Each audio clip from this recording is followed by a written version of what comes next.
ভাই একটু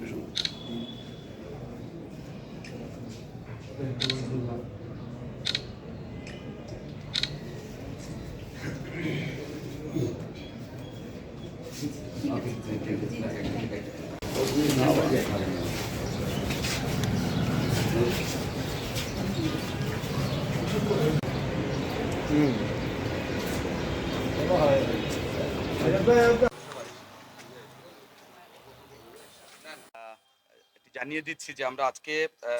এখানে এসেছি আমাদের সিলেট ১ আসনের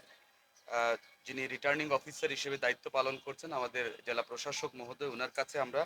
আমাদের ধানের শীষের প্রার্থী জনাব খন্দকার আব্দুল মুক্তাদিরের পক্ষে আমরা একটা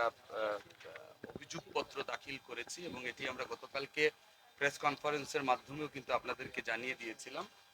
এবং সেই অভিযোগটি আজকে অফিসিয়ালি আমরা রিটার্নিং কর্মকর্তা বরাবরে দাখিল করেছি। আপনি যেমন আমরা আজকে যেটা বলেছি সেটি গতকালকেও বলেছি, বাট উনি যেটি দাখিল করেছেন সেই মনোনয়নপত্র যেটা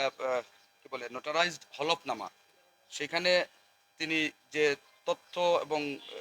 সম্পূর্ণ তথ্য দিয়েছেন বলে যে ঘোষণাপত্রটি দিয়েছেন, যে শপথপূর্বক যে ঘোষণা দিয়েছেন, সেখানে আমরা জানতে পেরেছি যে ওনার যে লোনগুলো আছে ব্যাংকের সাথে, ওনার ঋণ সংক্রান্ত যে ইনভলভমেন্টগুলো আছে সেটি ওনার হলফনামায় উল্লেখ করেননি। সেটি আমরা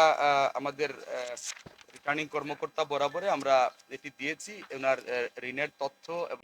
এবং আমরা আমাদের বক্তব্যের সপক্ষে তথ্যগুলো উপাত্তগুলো দিয়েছি, হ্যাঁ, সংযুক্তি দিয়েছি, প্রমাণপত্র দিয়েছি এবং সেই প্রমাণপত্রের ভিতরে ডিটেলস লেখা আছে। এটি আলাদাভাবে আসলে আমার এখানে ব্যাখ্যা করার কোনো সুযোগ নেই, আমরা এটি দিয়েছি অলরেডি। আমাদের এই তথ্যগুলো যদি প্রমাণিত সত্য হয় তাহলে একজন তথ্য গোপনকারী হলফনামায় তথ্য গোপন করে উনি নির্বাচন করবেন, সেটি আইনগতভাবে কতটুকু গ্রহণযোগ্য হবে সেই প্রশ্নটি তো থেকে যাবে এবং এই বিষয়গুলো যারা দেখভাল করছেন তারা সুনির্দিষ্ট তথ্য প্রমাণ দেওয়ার পরে এই বিষয়ে কার্যকর পদক্ষেপ নেবেন এই সময়ের মধ্যেই, এটি আমরা প্রত্যাশা